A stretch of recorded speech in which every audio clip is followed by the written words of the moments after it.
চলুন এবার আমরা নজর রাখবো কোচবিহারের চকচকার নার্সিং হোমের দিকে, কারণ সেখানে উত্তেজনার পরিস্থিতি তৈরি হয়। ছবি দেখাবো আপনাদের, সিসি ক্যামেরা ফুটেজ। নেতার দাদাগিরি দেখুন, একেবারে নার্সিং হোমে ঢুকলেন আর তাণ্ডব চালালেন, এমনটাই অভিযোগ নেতার বিরুদ্ধে। দেখাচ্ছি সেই সিসি ক্যামেরা ফুটেজ। রীতিমতো বাকবিতণ্ডা চলছে, দাদাগিরি চলছে। দেখুন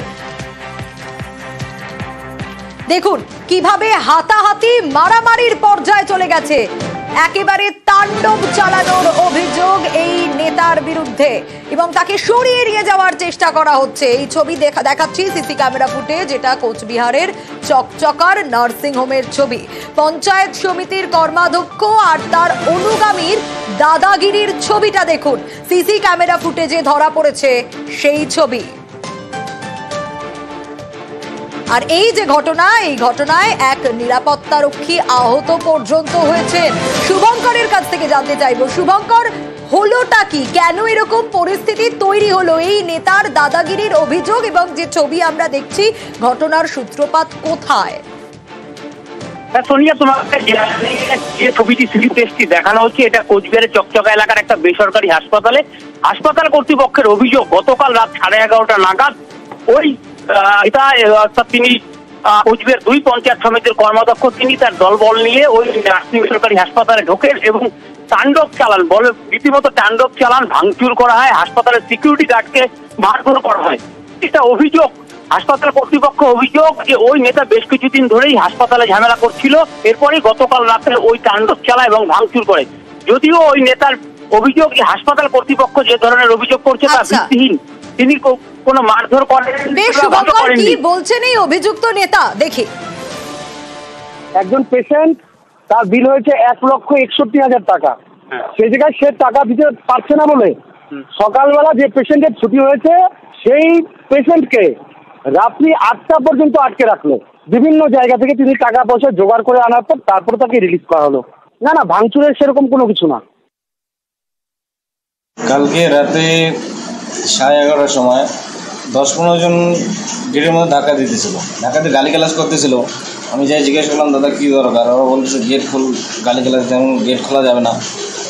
পরে আমি সামনে আসলাম, সামনে এসে আমাদের যারা থাকে তাদেরকে ডাকলাম, তাদেরকে ডাকে ওখানে গেল, ওরা ধাক্কা দিয়ে গেট খুলছে। গেট খোলার পর আমি বোঝাতে গেছি, আমাকে অ্যাটাক করছে, ধরে 10-15 জন, 2 জন ধরে 10-15 জন মাঝখানে নিয়ে গেছে। দেখি নাই, মুখ দেখি নাই, সবাই মিলে যেখানে সেখানে পাইছে, মারছে, হাত মোচড় দিছে, প্লাস গালিগালাজ করছে। আমি বের হয়ে আসি, আবার টাইনে নিয়ে গেছে, টাইনে আবার মারছে ওরা। আর এবার নজর রাখবো আলিপুরদুয়ারের বক্সা টাইগার রিজার্ভে জয়ন্তী জনপদ। অনেকেই এখানে ঘুরতে যান, জনবসতিও রয়েছে, কিন্তু সেই জয়ন্তী জনপদে ভাঙন আতঙ্ক। জয়ন্তী নদীর জলে নিশ্চিহ্ন হওয়ার ভয়। জয়ন্তী থেকে ঘণ্টা দেড়েক দূরে কালচিনি, এখানেও ভাঙন আতঙ্কে স্থানীয়রা।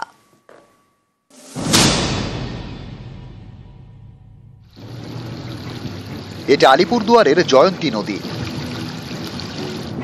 বক্সা টাইগার রিজার্ভের মধ্যে দিয়ে গিয়েছে।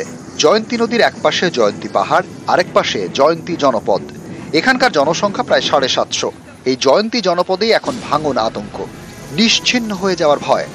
খুবই আতঙ্কতে থাকে আমাদের জয়ন্তী নদী যেটা আছে, পাহাড়ের জল বৃষ্টি আসলে পরে আমাদের কখন বাঁধ ভেঙে পড়ে যাবে ঘুমন্ত অবস্থায়, রাতে অবস্থায় বা দিনের বেলায় আমরা সেটা বলতে পারবো না। কিন্তু আমাদের জয়ন্তী নদীকে নিয়ে আমরা খুব আতঙ্কিত থাকি, ভয়ে থাকি। কোনো কাজ হয় না আমাদের। আমরা প্রতি বছর আমরা পঞ্চায়েত প্রধান, বিডিও, ডিএম ম্যাডামকে জানাই যে আমাদের একটা বাঁধের জন্য, যে বাঁধ হইলে আমরা সেফটি থাকবো, মানে আতঙ্কে থাকি যে কখন আমাদের ভুটান পাহাড়ের জল নামবে, যে আমরা ওয়াশ আউট হয়ে যাব। ভুটানে উৎপত্তি জয়ন্তী নদীর, সেখান থেকে বয়ে এসেছে বক্সা টাইগার রিজার্ভে। 2 বছর আগে বর্ষায় এই নদী ভয়ঙ্কর চেহারা নেয়, জল ঢুকে পড়ে গ্রামে, ভেঙে গিয়েছিল জনস্বাস্থ্য কারিগরি দপ্তরের একাংশ। এবার কি হবে? আতঙ্কে স্থানীয়রা, তাদের দাবি পাকা বাঁধ চাই। চাচ্ছি এখানে ভালো করে বাঁধ হোক, জলটা গ্রামের দিকে ঢুকবে না, সমস্যাটা কম হবে। তাইলে ড্রেজিং না করে পাথর যদি নদীর থেকে না তোলা যায় তাহলে এই প্রবলেম কিন্তু সলভ হবে না। এর জন্য দরকার ভারত ভুটান নদী কমিশন। মাননীয় মুখ্যমন্ত্রীর দৃষ্টি আছে, আমরাও আমাদের দৃষ্টি রাখছি এই প্রবলেম যাতে তাড়াতাড়ি সলভ করা যায়। তোরসা নদী তো ছিলই, দোসর কুলটি নদী।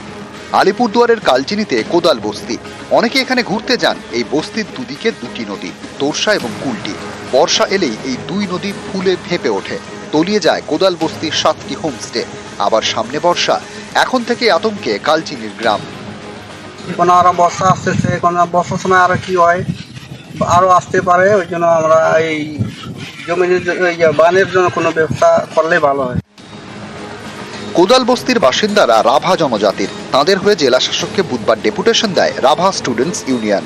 সামনে বর্ষার জন্য আমরা যেহেতু বড় কাজ না হলেও ওই কুলটি নদীর যেটা বাড়ির ধস হচ্ছে, ওই জায়গাটা আমরা প্রোটেকশনের জন্য সাহেবকে আজকে আবেদন করলাম। আমরা তো অনেকবার চেষ্টা করলাম, ডিএম কপিও দেওয়া আছে, কিন্তু ওটা কোনো কিছু এখন পর্যন্ত সোজা হচ্ছে না। অবস্থা খুবই খারাপ। এই বর্ষায় কি হবে জানি না। আমরা লোককে সান্ত্বনা দিতে হচ্ছে, কিন্তু একটা গ্রাম যদি ভেসে যায়, সান্ত্বনা দেওয়ার মতো তার কথা থাকে না। না, আলিপুরদুয়ার থেকে রাজকুমার কর্মকার, নিউজ 18 বাংলা। নজর রাখবো এবার ঝাড়গ্রামের নয়া গ্রামে, কারণ সেখানে রাস্তার বেহাল অবস্থা। পর্যটন কেন্দ্র তপবন জঙ্গলে যাওয়ার রাস্তার অবস্থা খারাপ। বছর 3 আগে তৈরি হওয়া এই রাস্তায় জায়গায় জায়গায় পিচ উঠে গিয়েছে। খারাপ কাঁচা মাল দিয়ে রাস্তা তৈরির অভিযোগ।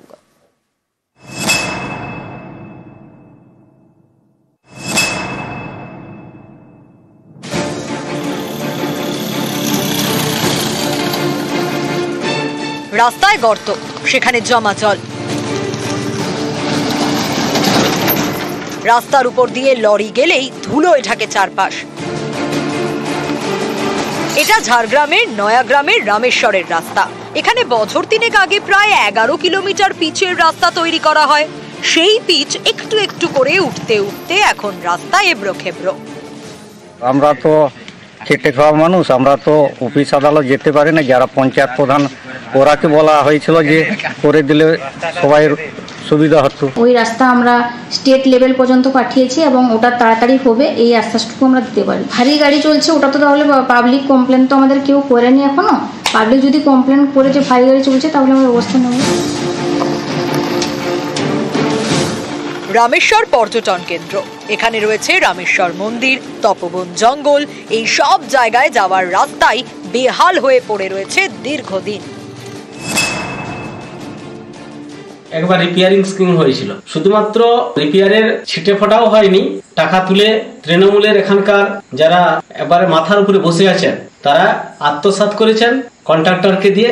অ্যাকচুয়ালি কোনো কাজ হয়নি, যার জন্য বেহাল অবস্থা হয়ে পড়ে রয়েছে। আমরা এরকম আমাদের কোনো কেউ কাঠমন্ডি নেই না। এজেন্সি যে কাজ করছে, যদি সেইরকম কিছু নিম্নমানের কাজ করে থাকে, তাহলে আমরা অবশ্যই তাকে দিয়ে কাজ করাবো। ঝাড়গ্রাম থেকে রাজু সিং, নিউজ 18 বাংলা।